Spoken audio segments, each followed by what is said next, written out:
शास्त्र है ही नहीं। यहां केवल भक्ति का प्रवेश है, कपट का प्रवेश है ही नहीं। इसीलिए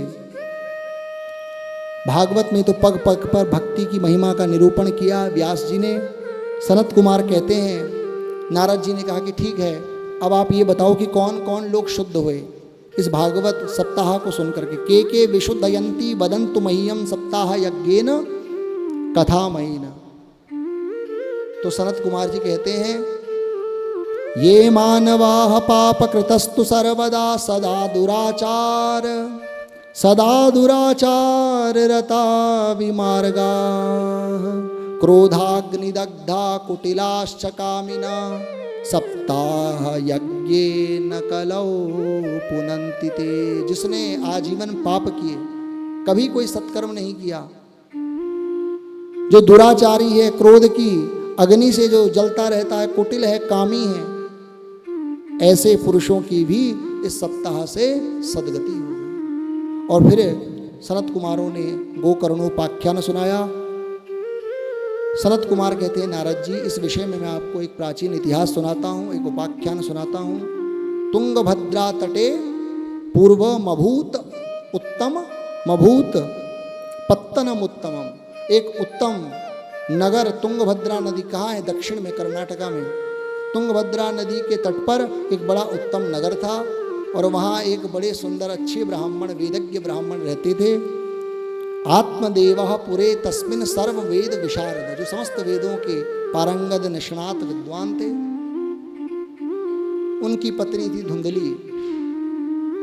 महाराज बड़ी दुष्ट थी, बड़ी क्रूरा थी, बहुत झगड़ालू थी और एक घर में जाकर दूसरे घर की बात वहाँ बता देती और आपस में दूसरों को झगड़ा करा देती। लोक वार्ता रता क्रूरा, उसको लोगों की बात सुनने में और लोगों की चर्चा करने में बड़ा आनंद आता था।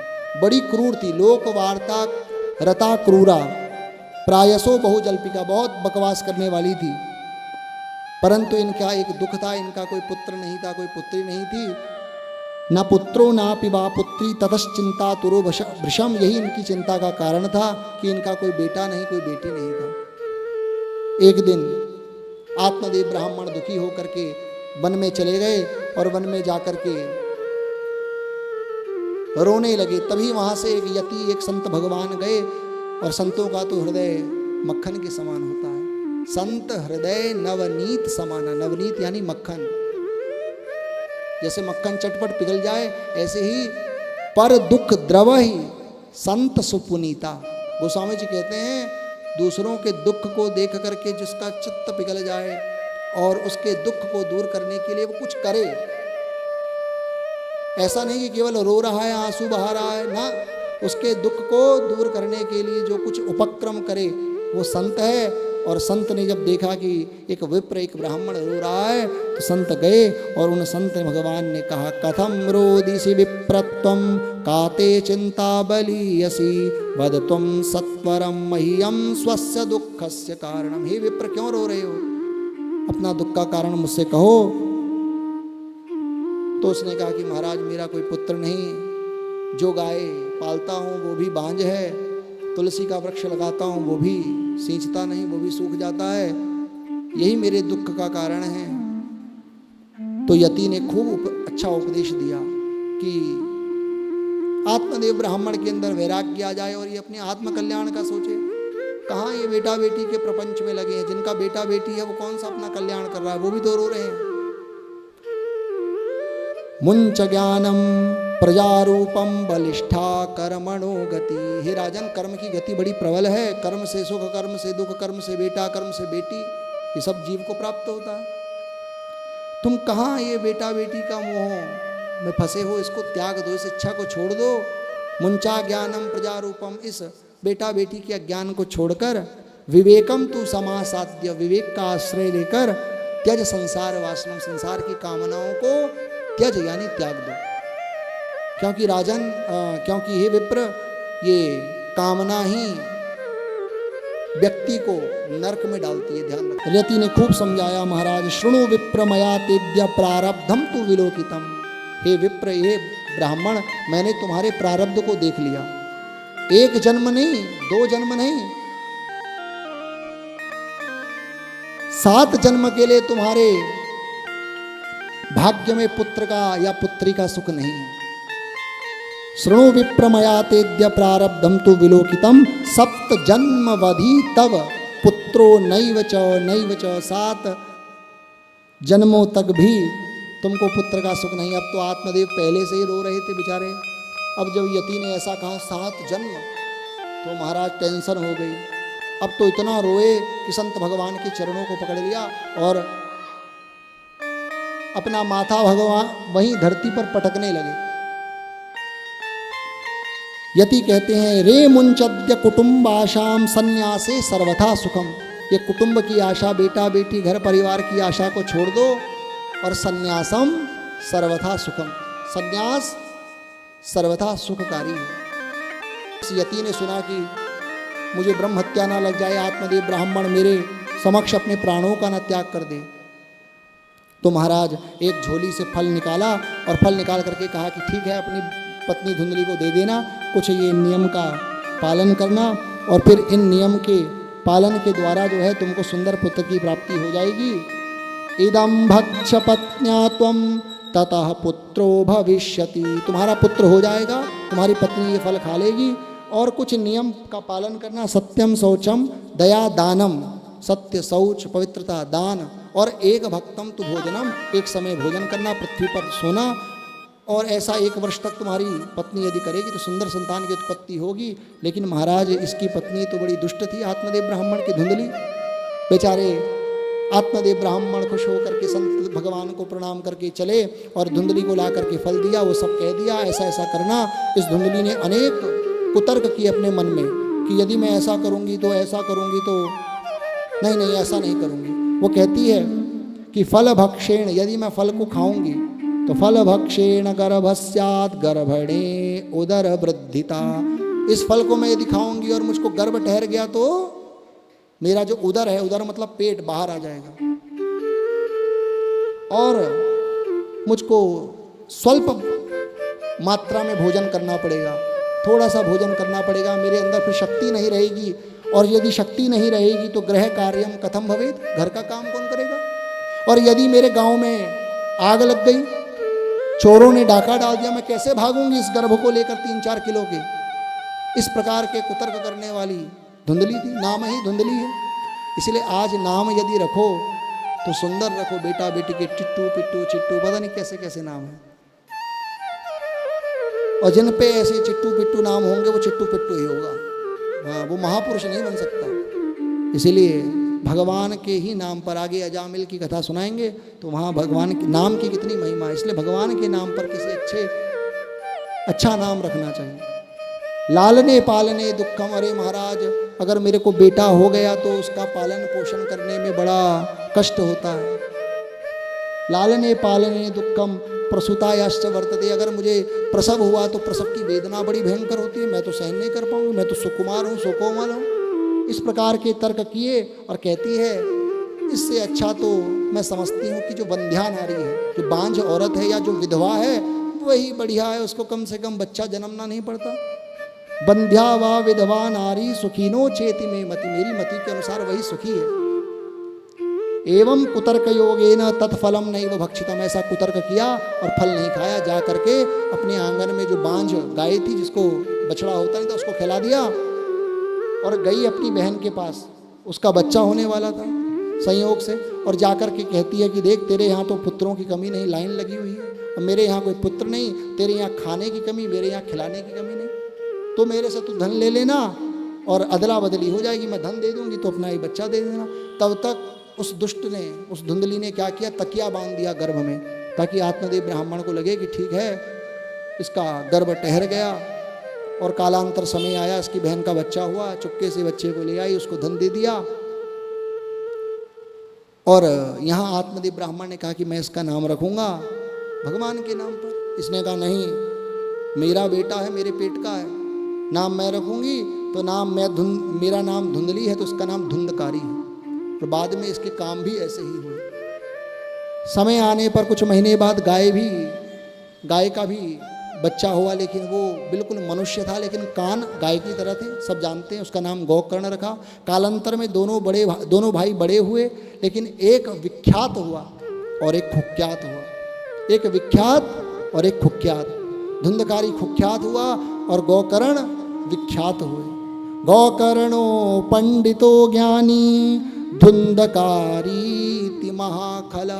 धुंधकारी महाखल हुआ, दुष्ट हुआ, और गोकर्णो पंडितो ज्ञानी, ये बड़े विद्वान हुए, महापुरुष निकल गए महाराज। अब तो इस धुंधकारी को वैश्यावृत्ति की लत लग गई। सारा धन इसने वैश्यावृत्ति में नष्ट कर दिया। अपने माता पिता को प्रताड़ित करने लगा, धन छीनने लगा, और घर के जितने पात्र थे, बर्तन थे, उनको बेच करके वैश्याओं के पीछे लुटाने लगा। तेन वैश्या कुसंगेन पितृम वित्तम तु नाशितम। सारा अपने पिता का जो वित्त था, धन था, वो नष्ट कर दिया। एकदा पितरौ ताड्य पात्राणि स्वयं आहरत। और भांडे बेच करके, घर के सारे बर्तन बेच करके वैश्याओं के ऊपर लुटा दिया।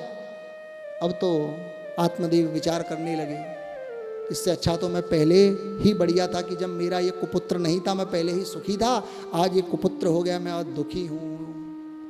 इससे अच्छा होता कि मेरी ये पत्नी धुंधली बांझ ही रहती, क्योंकि कुपुत्र का दुख बड़ा भयंकर होता है। वंध्यत्वम तु समीचीनम कुपुत्रो दुखदायकम। कुपुत्र तो दुख देने वाला होता है। बड़ा दुखी रहने लगे। गोकर्ण जी आए कि पिताजी सुनो, असारे खलु संसार है, ये जो संसार है ये असार है और दुख रूपी, ये दुख रूपी है। सुतः कस्य धनम कस्य, किसका बेटा पिताजी, किसका धन पिताजी। सुतः कस्य धनम कस्य स्नेहवान ज्वलते निशम। पिताजी, जो स्नेहवान पुरुष होता है ना, जो बहुत मोह ममता में पड़ा होता है, बेटा बेटी धन स्त्री, वही सबसे ज़्यादा दुखी रहता है। और आज आप देख लो, जो जितना बेटा है पैसा, वही सबसे ज़्यादा दुखी है।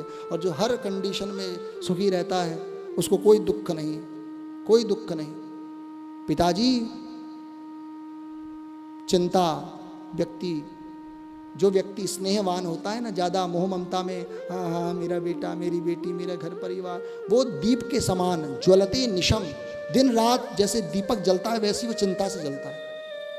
और शास्त्रों में लिखा है कि चिंता और चिता में बहुत अंतर नहीं है। चिंता में ऊपर 9 की बिंदी हटाओ तो चिता बन गया, और चिता में ऊपर 9 की बिंदी लगाओ तो चिंता बन गया। एक बिंदु का ही तो अंतर है। चिंता चिता समायुक्ता बिंदु मात्रम विशेषता। लेकिन सजीवम दहते चिंता और निर्जीवम दहते चिता। सजीव को, जीते जी व्यक्ति को चिंता जला देती है, और चिता तो मुर्दे को जलाती है। अब सोचो, ज़्यादा खतरनाक चिंता है कि चिता है। चिता तो मुर्दे को जलाती है, लेकिन जीते जी व्यक्ति को चिंता जला देती है। इतनी भयंकर ही चिंता है पिताजी। इसीलिए सुतम व धनम कस्य, किसका धन, किसका बेटा, किसका पुत्री, किसकी पत्नी। अरे पिताजी, यहाँ तो इंद्र को भी सुख नहीं है, ना ही चक्रवर्ती राजा को सुख है। ना चेन्द्र से सुखम किंचन सुखम चक्रवर्ती ना इंद्र को सुख है पिताजी, ना ही चक्रवर्ती को सुख है। सुख यदि है तो पिताजी एक विरक्त को है, और जो सदा एकांत में रहकर भगवान के भजन में उन्मत्त रहता है। संसार के प्रति उसकी मोह ममता नहीं है। व्यवहार तो ठीक है, व्यवहार करो, लेकिन मोह ममता में पड़ करके तुम व्यवहार करते हो। पड़ोसी का बेटा बीमार हो गया तो तुमको दुख होता है, तुम्हारी भूख प्यास तो मिटती नहीं। खूब खाना खाते हो और अपना बेटा बीमार हो गया महाराज, अपने मकान की हल्की सी खरोंच आ गई मकान में तो कष्ट होता है, जो कि ईटा पत्थर का बना है। लेकिन तुमने उसको मैं मान लिया कि ये मेरा है। ये शरीर जबकि मेरा नहीं है, पंच भौतिक है, लेकिन इसको मैं मान लेते हो। इस शरीर का फिर बेटा, वो बेटी, इस शरीर का मकान, इस शरीर की गाड़ी, इस शरीर की कोई वस्तु, उसको भी तुम मैं मान लेते हो, तो तुमको दुख होता है। ये सारा कारण ही मैं है, मोह है। ये मोह है क्या? तो गोस्वामी जी ने मोह की परिभाषा दी, मैं और तोर, मैं और मोर, मैं और मोर तोरते माया, मैं और मोर तोरते माया, जेहि सब कीने जीवन निकाया।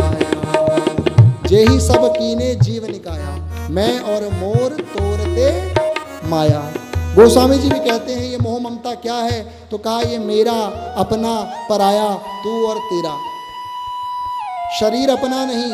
आगे गोकर्ण जी उपदेश करेंगे, अस्थि मीमांस रुधिरे भीमतिम त्यजत्वम जाया सुतादीशु। पिताजी ये कहाँ, ये तो अस्थि हड्डी मांस रुधिर रक्त का बना हुआ पिंड है, ढांचा है, कहाँ मैं ढूंढते हो, मैं तो आत्मा है। पिताजी किसकी पत्नी किसका पुत्र, शरीर को अपना मान लिया, शरीर से कोई संतान पैदा हो गई तो उस शरीर की संतान को मैं मान लिया, मेरा बेटा मेरी बेटी।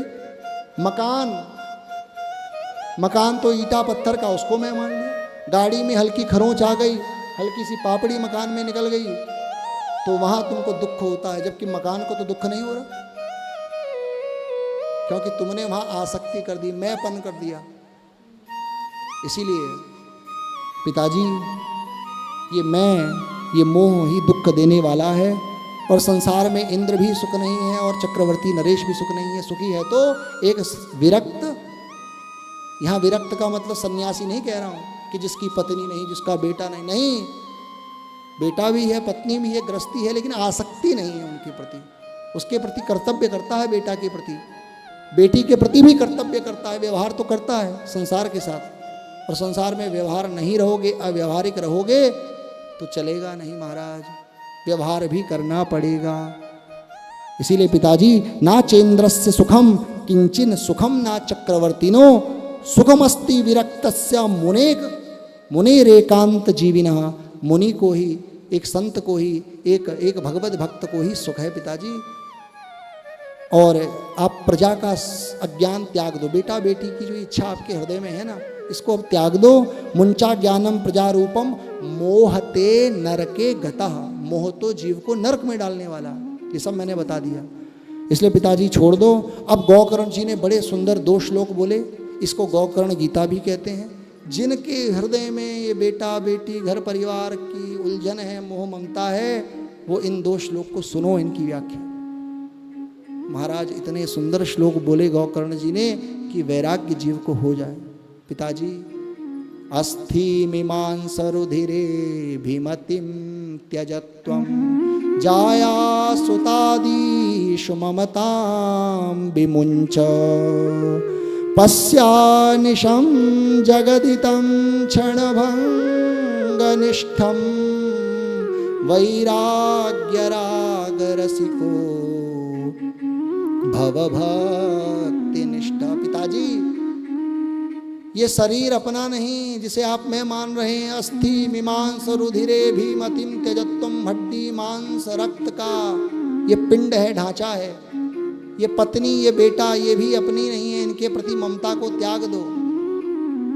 और पिताजी धर्मम, और पिताजी पश्यानिशम जगदितम क्षण भंग निष्ठम, इस जगत को क्षण भंगुर मानो। ये संसार नाशवान है, नश्वर है, ये संसार नष्ट हो जाएगा। और वैराग्य राग रसिको भव भक्ति निष्ठा, वैराग्य का आश्रय लेकर के, वैराग्य के रसिक हो करके पिताजी भगवान की भक्ति में लग जाओ।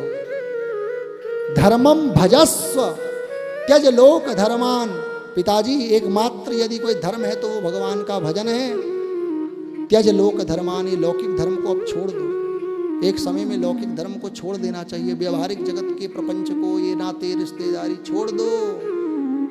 बुढ़ापे में यही तुमको, तुम्हारा बेटा तो तुम्हारी संपत्ति को खाएगा, तुम दिन रात बुढ़ापे में भी लगे हो, कोई काम में लगा है, कोई नोटों को गिनने में, कोई नोट कमाने में, बुढ़ापे में बेटे के लिए और घर परिवार के लिए अनेक पीढ़ी 2 पीढ़ी और मैं खा लूँ और संघर्ष कर लूँ इस बुढ़ापे शरीर से। लेकिन क्या होगा, तुम कुत्ता बनोगे, मलमूत्र का कीड़ा बनोगे। वो संतान जब तक तुमने संग्रह किया वो खाएगा, वो सुख भोगेगा। तुम्हारा क्या है महाराज। इसलिए बेटा बेटी के प्रति कर्तव्य करो, उनसे प्रेम करो, लेकिन उनके प्रति मोह ममता मत रखो। स्वांग करो, एक्टिंग करो, जैसे तुम बाहर के लोगों के लिए करते हो ना, सगे संबंधियों के साथ नाटक। प्रेम तो उनसे तुम्हारा है नहीं, लेकिन नाते रिश्तेदारी को निभाने के लिए बहुत एक्टिंग करनी पड़ती है महाराज। ऐसे ही अपनी एक्टिंग बेटा बेटी के संग करो, ऐसी पत्नी के संग करो। हम तो बड़े तुमसे प्यार करते हैं महाराज। हाँ पुत्र, क्या तुमको चाहिए तुम बोलो, ऐसा झूठ मूठ करो, उसको लगे कि हाँ पिताजी करते हो, करना भी चाहिए, लेकिन मोह ममता को छोड़ दो महाराज। धर्मम भजस सततम त्यज लोक धर्मान, पिताजी एकमात्र धर्म है तो भगवान का भजन है, और संसार के लौकिक धर्म को छोड़ दो,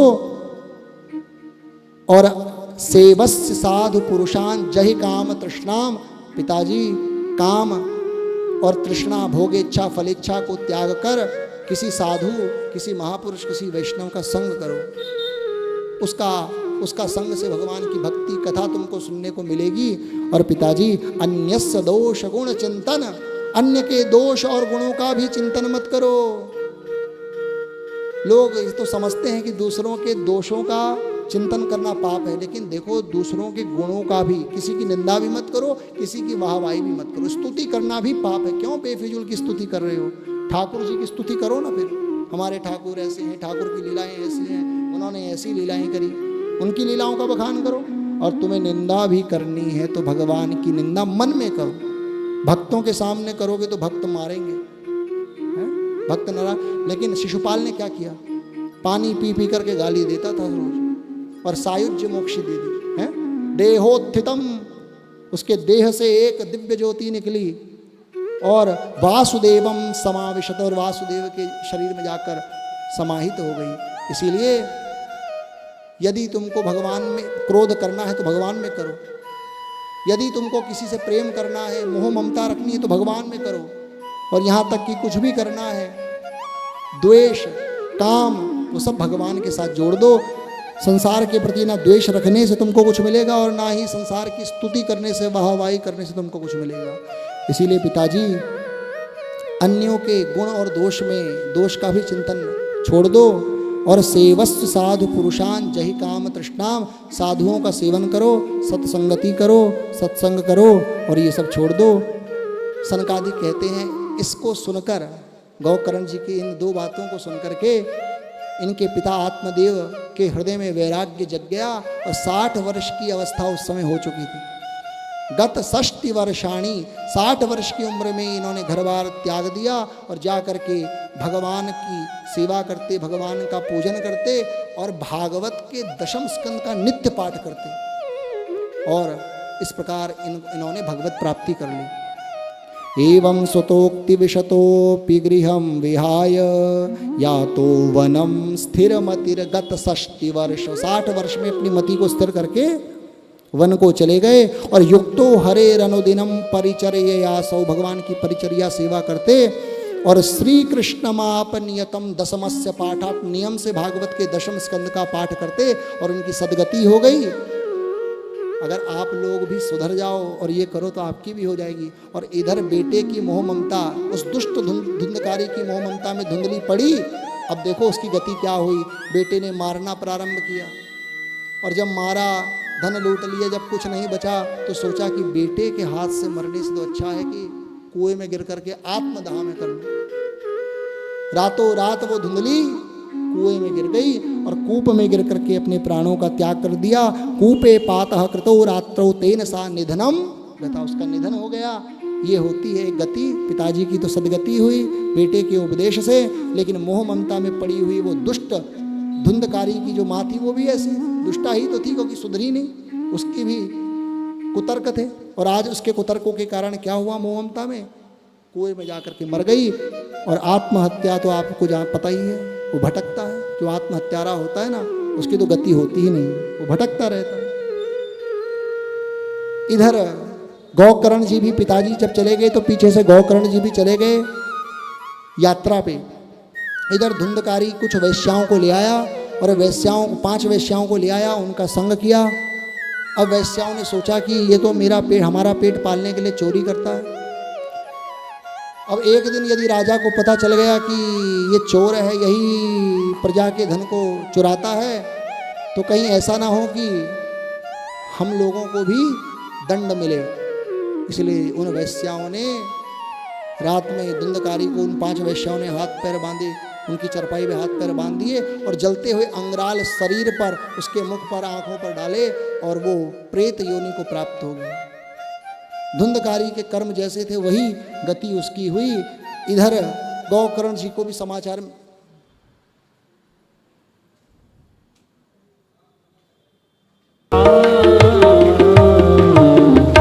इधर गौकर्ण जी आए, तीर्थ यात्रा करके लौटे, अपने घर में विश्राम कर रहे थे, तभी धुंधकारी तो प्रेत बन गया और कहने लगा, अहम भ्राता त्वदीयोस्मि धुंधकारी नामत।